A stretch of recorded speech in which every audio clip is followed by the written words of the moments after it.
Cette année, on accueille dans l'équipe de physique un nouveau collègue, quelqu'un qui n'a jamais enseigné et qui se retrouve comme ça, vacataire, propulsé dans une classe à la rentrée. Durant la pré-rentrée, on a commencé un petit peu à parler de ce qu'on allait faire et notamment, je lui ai dit, est-ce que tu veux la grille de compétences pour l'évaluation par compétences? Et là, il a cette question, c'est quoi l'évaluation par compétences? Et en fait, j'ai réalisé qu'on est souvent dedans et on ne se rend pas compte que qu'est-ce que c'est concrètement? Et donc, je vous propose de faire une vidéo, l'évaluation par compétences pour les nuls. Donc, si vous ne savez pas du tout ce que c'est, ou si justement vous avez trop ce que c'est et que vous voulez voir de loin un peu à quoi ça ressemble, et bien cette vidéo, elle est pour vous.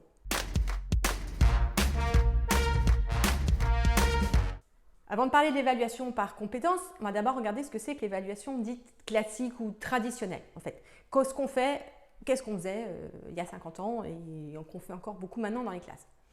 On prépare les élèves, on leur fait faire un contrôle. À l'époque, c'était une composition, maintenant, c'est des contrôles.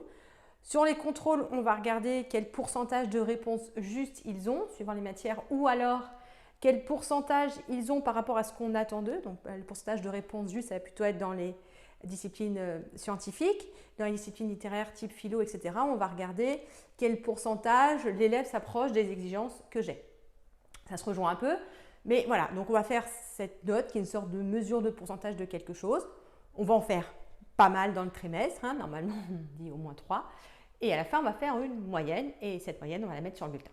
Et là, il y a un problème qui apparaît tout de suite, c'est que quand on donne la copie aux élèves ou même quand on leur donne le bulletin, certes, il y a une note, 8, 12, 16, mais il n'y a pas écrit concrètement ce que l'élève a fait bien, ce qu'il n'a pas fait.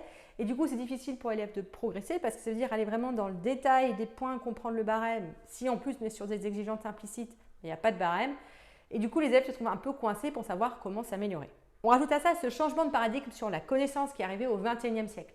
Jusque-là, jusqu'à l'arrivée de Google, pour ne pas le nommer, la connaissance était dans des lieux et détenue par des personnes spécifiques, en petit nombre et difficilement accessibles, qui étaient les bibliothèques, les livres, les profs.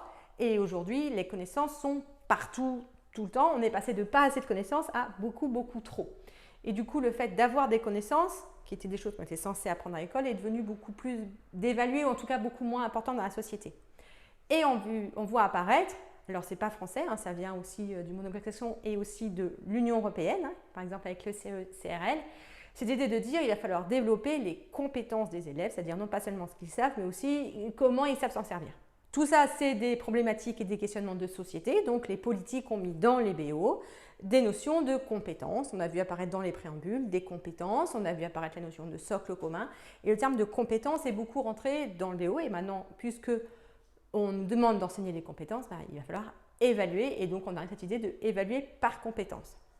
Notre idée d'évaluer par compétence, c'est que ça va résoudre aussi le premier problème qui est qu'on va dire aux élèves en évaluant par compétence quelles compétences ils maîtrisent et quelles compétences ils ne maîtrisent pas pour qu'ils sachent un peu travailler. Et à partir de là, tout est un peu parti dans tous les sens. Je pense qu'on peut même dire que des fois c'est parti en cacahuète. En fait, là, pour le coup, c'est vraiment une opinion personnelle. Je pense que c'est parce que les idées étaient beaucoup dogmatiques, très idéologiques, cette notion de oui, il y a Google, etc. Et pas suffisamment branchées sur, ok, concrètement, comment est-ce qu'on fait pour apprendre? Comment est-ce que le cerveau d'un adolescent, d'un enfant, d'un adulte font pour apprendre et comment s'appuyer là-dessus? Par exemple, comme truc bizarre, on a vu apparaître la notion de compétences raisonnées. L'idée, c'est de dire, plutôt que d'apprendre à nos élèves à appliquer la loi de Newton et à comprendre le vocabulaire scientifique, on va leur dire, vous allez apprendre à raisonner et puis vous saurez faire tous les exercices de sciences. Alors que si on fait un tout petit peu de sciences cognitives, on voit que ce n'est pas possible parce que le cerveau, le savoir est intrinsèquement lié au contexte. Donc, ça ne peut pas passer. Et d'ailleurs, on voit bien, ça ne passe pas dans les classes. Confronté à ça, il y a pas mal d'autres problèmes. Les enseignants se sont adaptés, ils ont essayé de faire les choses qui leur semblaient bien. Et donc, nous, on a vu apparaître plein de pratiques différentes. Par exemple, on peut avoir des compétences évaluées sur 4 niveaux avec des couleurs ou avec des smileys. On peut avoir aussi des tableaux de compétences extrêmement grands avec des couleurs partout, etc. Et on arrive…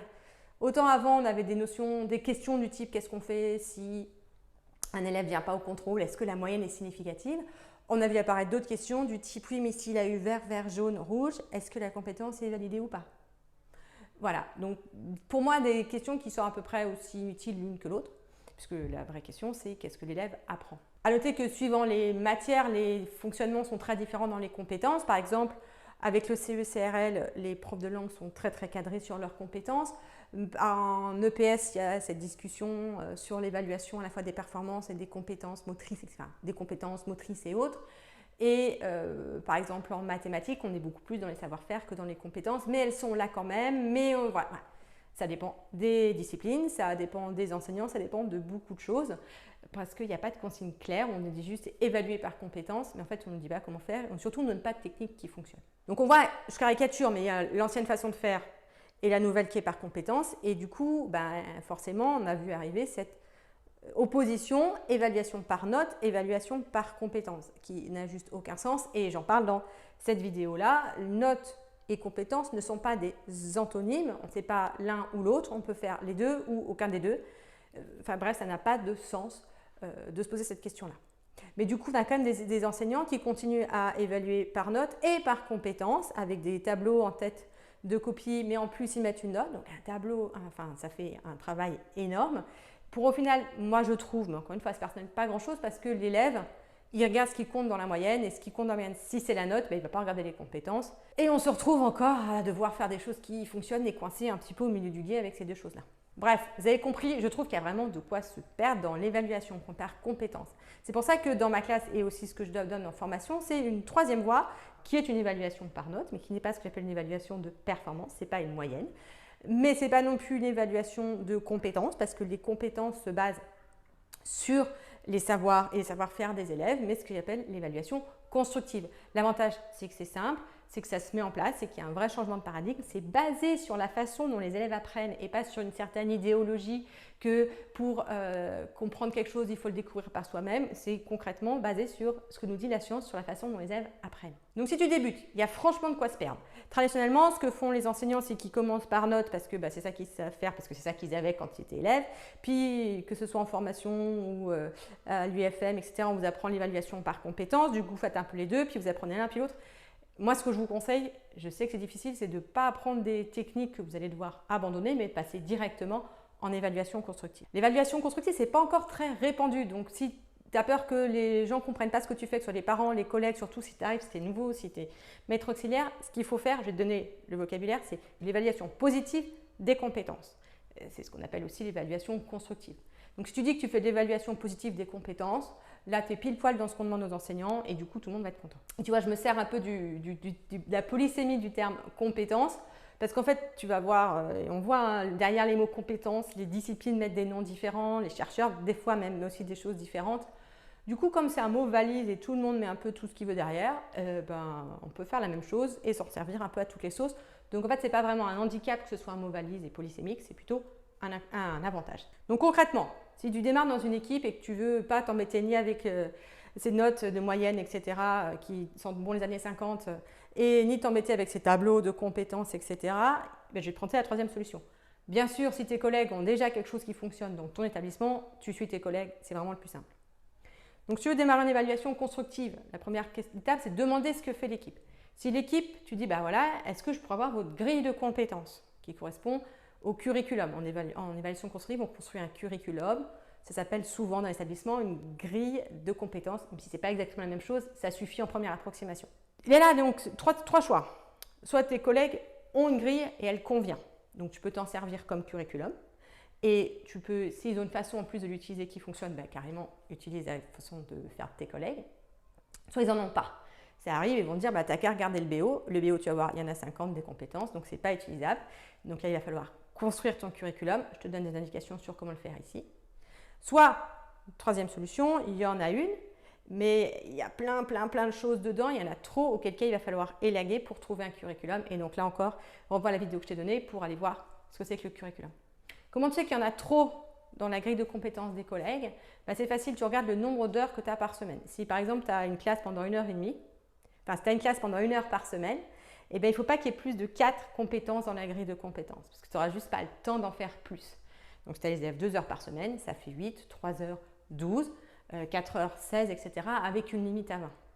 Donc, tu vas voir, si déjà on te donne un tableau de 25, c'est que c'est trop. Donc, la première chose à faire, tu veux survivre à ton année scolaire, tailler dans le vif et aller chercher vraiment la base de ce que tu veux enseigner aux élèves.